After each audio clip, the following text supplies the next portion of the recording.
السلام علیکم اسٹوڈینٹس. آج کا جو ہمارا ٹاپک ہے وہ ہے فرسٹ ایئر اردو.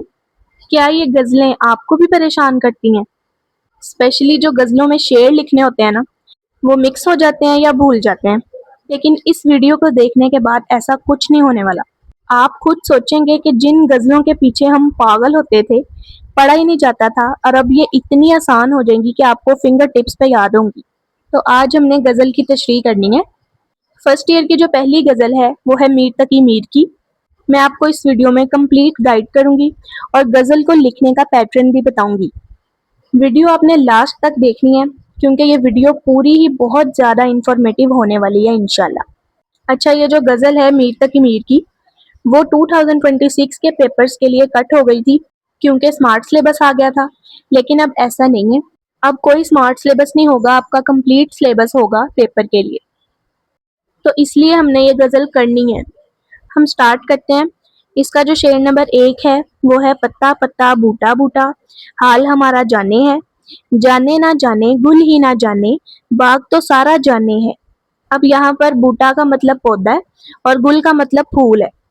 یہاں پر آپ لوگ دیکھ سکتے ہیں اس کی تشریح میں بہت مشکل تشریح دی ہوئی ہے، اور اس کا جو شاعر کا تعارف ہے وہ بھی بہت مشکل ہے، لیکن میں آپ کو ایزی سا پرووائڈ کرتی ہوں. اچھا، یہ جو غزل کا سوال ہوگا وہ سوال نمبر 2 کا پارٹ بی ہوگا. اس میں آپ کو الگ الگ غزلوں سے 3 اشعار آئیں گے. آپ کو ایک غزل میں سے 3 اشعار آئیں گے جن کی آپ نے تشریح کرنی ہوگی. یہ 2 غزلوں کے اشعار ہیں، ان میں سے آپ نے کوئی ایک کی تشریح کرنی ہے. یہ والا سوال کرنے کے لیے یہ پیٹرن ایسے ہوتا ہے کہ آپ نے سب سے پہلے لکھنا ہے حصہ غزل، پھر آپ نے لکھنا ہے سوال نمبر 2 بے، پھر آپ نے لکھنا ہے شاعر کا نام میر تقی میر، اور پھر آپ نے لکھنا ہے شعر نمبر 1. اب شعر کیسے لکھنا ہے آپ نے، یہ تو آپ کو پتا ہے نا کہ ایک شعر میں 2 مصرے ہوتے ہیں.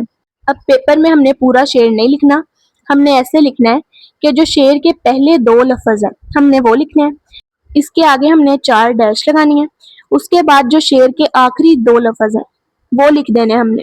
یہ دیکھیں ہم نے ایسے شعر لکھنا ہے. اس کے بعد ہم نے اس کی کرنی ہے تشریح. غزل کے ہر شعر کی تشریح کے لیے آپ کو 3 نمبر ملیں گے اور شاعر کا نام لکھنے پر 1 نمبر ملے گا. ویسے یہ تو مجھے پتا ہے کہ آپ ہر شاعر کے لیے علیحدہ علیحدہ تعارف کرتے ہیں یاد، اور وہ آپ سے یاد ہوتا نہیں ہے، اور اگر ہو بھی جاتا ہے تو سارے شاعروں کا تعارف مکس ہوتا رہتا ہے.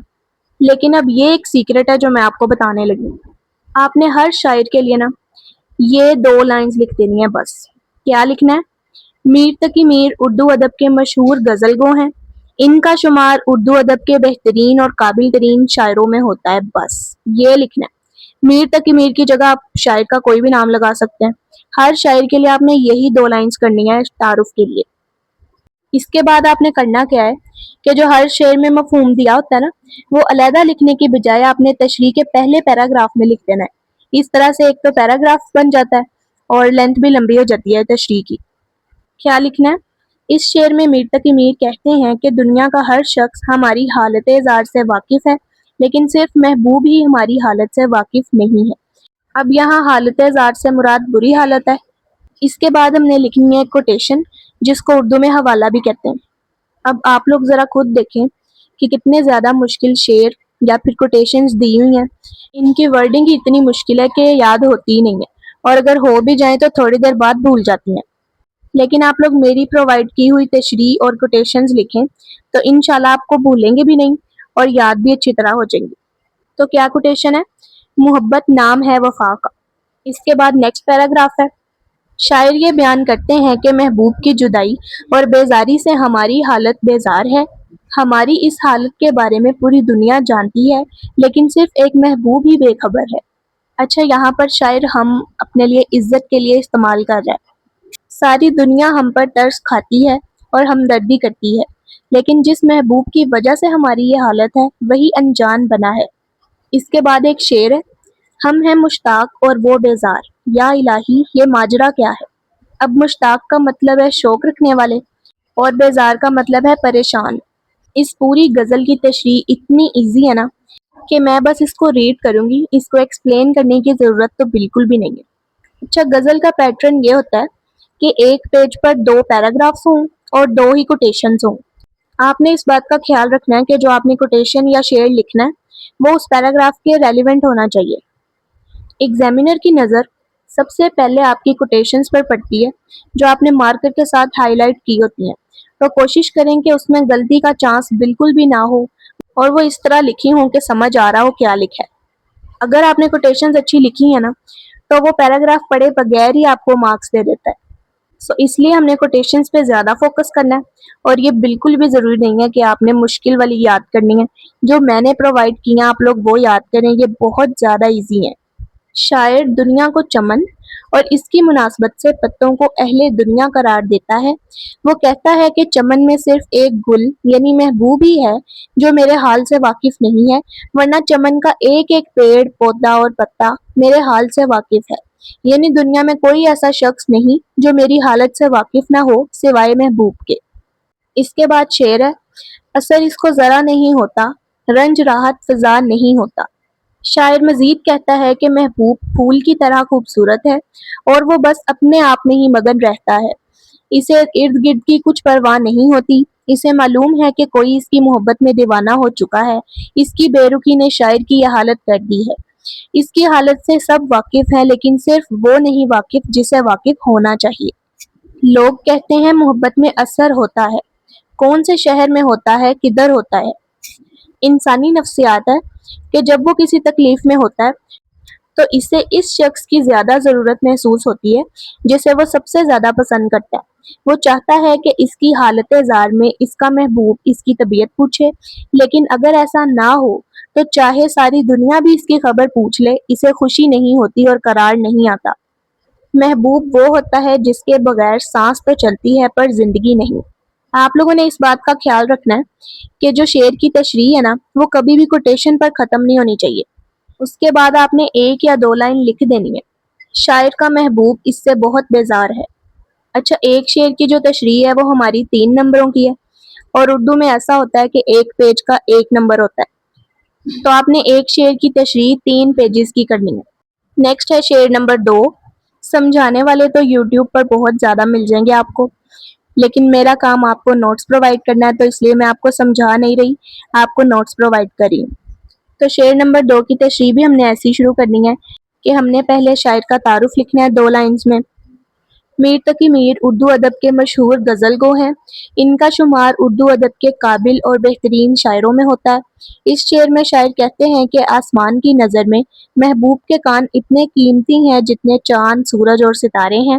ان کانوں کو کسی زیور یا سجاوٹ کی ضرورت ہی نہیں ہے۔ تیرا چہرہ ہے صبح کا نور، تیری بات ہے رات کا چاند۔ اس شعر میں شاعر محبوب کے کانوں کی تعریف کرتا ہے۔ شاعر کہتا ہے کہ اس کے کان اتنے خوبصورت ہیں کہ جیسے کان نہیں بلکہ کانوں کی جگہ گوہر لگے ہیں۔ محبوب کے کان کسی موتی کی طرح حسین ہیں۔ صرف میں ہی نہیں بلکہ آسمان بھی اس کی خوبصورتی کی تعریف کرتا ہے۔ عجب تیری ہے اے محبوب صورت، نظر سے گر گئے سب خوبصورت۔ آسمان کی نظر میں بھی محبوب کے کان چاند سورج کی خوبصورتی سے بھی بڑھ کر ہیں۔ اس کے کان چاند سورج کی آنکھوں کا تارا ہیں۔ لفظ بالے کان کے ایک زیور کو کہتے ہیں۔ زمانہ قدیم میں خواتین کان میں بڑی بڑی بالیاں پہنتی تھیں جنہیں ان کی جسامت بڑی ہونے کی وجہ سے بالے کہا جاتا تھا۔ تیرا چہرہ کتنا سہانا لگتا ہے، تیرے آگے چاند پرانا لگتا ہے۔ بالے بعض اوقات وزنی ہوتے تھے اور طویل عرصہ سے کانوں میں پہننے کی وجہ سے کانوں کے سوراخ پھیل جاتے تھے۔ شاعر کہتا ہے کہ میرے محبوب کے کانوں کو بالے یا کسی بھی قسم کے زیورات کی ضرورت نہیں ہے۔ میرے محبوب کے کان بغیر زیورات اور سجاوٹ کے بھی خوبصورت لگتے ہیں۔ شاعر کہتا ہے کہ اگر میرے بس میں ہو تو میں بالوں کو بھی اپنے محبوب کے کانوں کا پابند نہ ہونے دوں۔ مجھے میرا محبوب بہت عزیز ہے۔ اچھا، آپ لوگوں نے اس بات کا خیال رکھنا ہے کہ تشریح کرتے ہوئے جب بھی آپ لوگوں نے محبوب کا ورڈ یوز کرنا ہے نا تو اس کو مذکر یوز کرنا ہے۔ نیکسٹ چلتے ہیں۔ خوبصورت چہرے کو ظاہری حسن کی ضرورت نہیں ہوتی۔ شاعر مزید کہتا ہے کہ میرا محبوب اس قدر حسین ہے کہ چاند اور سورج بھی اس کے آگے بے نور لگتے ہیں۔ خاص طور پر اس کے کان اتنے زیادہ خوبصورت اور دلکش ہیں کہ انہیں کسی سجاوٹ، بناوٹ یا زیورات کی ضرورت نہیں ہے۔ قدرتی طور پر اس کے کان بہت زیادہ خوبصورت ہیں۔ چاند ہے یا میرے محبوب کا نور ہے، دیدار میں الگ ہی سرور ہے۔ شاعر کہتا ہے کہ میرا محبوب دنیا کا حسین ترین شخص ہے، اس کے کان بہت خوبصورت ہیں۔ نیکسٹ ہے شعر نمبر 3۔ تشریح کے سٹارٹ میں آپ نے وہی 2-3 لائنز لکھ دینی ہے۔ اس کے بعد ہے، اس شعر میں شاعر کہتے ہیں کہ عاشق جیسا سادہ اور معصوم انسان کوئی نہیں ہے کہ جو عشق میں اپنی جان کے نقصان کو بھی فائدہ سمجھتا ہے۔ یہ عشق نہیں آسان، بس اتنا سمجھ لیجئے، ایک آگ کا دریا ہے اور ڈوب کر جانا ہے۔ اس شعر میں شاعر عاشق کی سادگی بیان کرتا ہے۔ شاعر کہتا ہے کہ عاشق محبوب کی محبت میں بھولا بھالا اور سادہ ہو جاتا ہے، اسے اپنے نفع و نقصان کی کچھ خبر نہیں ہوتی، وہ محبوب کے عشق میں اتنا زیادہ ڈوبا ہوتا ہے کہ اسے اپنا نقصان بھی فائدہ لگ رہا ہوتا ہے۔ اس میں سب سے زیادہ نقصان عاشق کے دل کا ہوتا ہے، اس کا دل اس کے قابو میں نہیں ہوتا، اس کا دل اسے بار بار محبوب کی طرف کھینچتا ہے، یہ دل سمجھتا نہیں ہے، تیری باتوں میں الجھا رہتا ہے۔ محبوب کی بے رخی، سنگ دلی اور برا بھلا کہنے پر بھی عاشق کو کوئی فرق نہیں پڑتا، عاشق کی اپنی کوئی خواہش، انا اور عزت نفس باقی نہیں رہتی، عاشق اسے اپنے عشق کی صداقت سمجھتا ہے کہ وہ محبوب کی خاطر اپنا دل بھی قربان کر سکتا ہے، جبکہ محبوب کو عاشق کی کوئی پرواہ نہیں ہوتی، محبوب زیادہ تر سنگ دل ہی ہوتے ہیں۔ ہم ہیں مشتاق اور وہ بیزار، یا الہی یہ ماجرا کیا ہے۔ اچھا، آپ لوگوں نے ایک شعر کی تشریح میں 2 کوٹیشنز ریپیٹ نہیں کرنی، یہ والی کوٹیشن پچھلے شعر میں تھی تو اس لیے ہم نے اس کو اگلے شعر میں بھی لکھ لیا۔ شاعر کہتا ہے کہ عاشق جیسا سادہ کوئی بھی نہیں ہوتا جو کسی کی خاطر اپنی جان قربان کر دے، اس کا دل صرف محبوب کے لیے دھڑکتا ہے، اس کے دل میں محبوب کے علاوہ اور کسی کی جگہ نہیں ہوتی، وہ محبت میں اپنے دل سے ہاتھ دھو بیٹھتا ہے، اس کا دل اس کے محبوب کے قبضے میں ہوتا ہے، وہ تکلیفیں برداشت کرتا ہے لیکن مایوس نہیں ہوتا۔ یہ جو ہر وقت کی بے رخی ہے ورثے میں ملی ہے کیا؟ شاعر کو عاشق کے حال پر ترس آ رہا ہے کہ عاشق جیسا سادہ دل اور بھولا بھالا دنیا میں کوئی انسان نہیں ہے، وہ محبوب کی سنگ دلی کو جانتے ہوئے بھی اس سے بے پناہ محبت کرتا ہے، لیکن اس کا محبوب اس سے بہت عاجز ہوتا ہے، لیکن عاشق اس سنگ دل محبوب کے لیے بھی اپنی جان کی بازی لگانے سے بالکل بھی نہیں ڈرتا۔ وہ کر نہیں رہا تھا میری بات کا یقین، پھر یوں ہوا کہ مر کے دکھانا پڑا مجھے۔ شاعر کہتا ہے کہ عاشق اپنی جان قربان کرنے کو بھی عشق کی صداقت کہتا ہے، وہ سمجھتا ہے کہ خالص اور سچی محبت صرف قربانیاں دینے کا نام ہے۔ نیکسٹ ہے شعر نمبر 4۔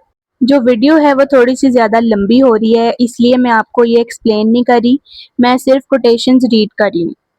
تم ہمارے کسی طرح نہ ہوئے، ورنہ دنیا میں کیا نہیں ہوتا، غرور کا سر نیچا ہوتا ہے، بے بس اتنے ہیں تیرے عشق میں، ترس سے جاتے ہیں گفتگو کے لیے، سمجھتا ہی نہیں ہے دل کی باتوں کو وہ، میرا محبوب بھی ہائے کتنا سادہ ہے، اوقات سے زیادہ محبت کرنے کے بعد برداشت سے زیادہ درد سہا۔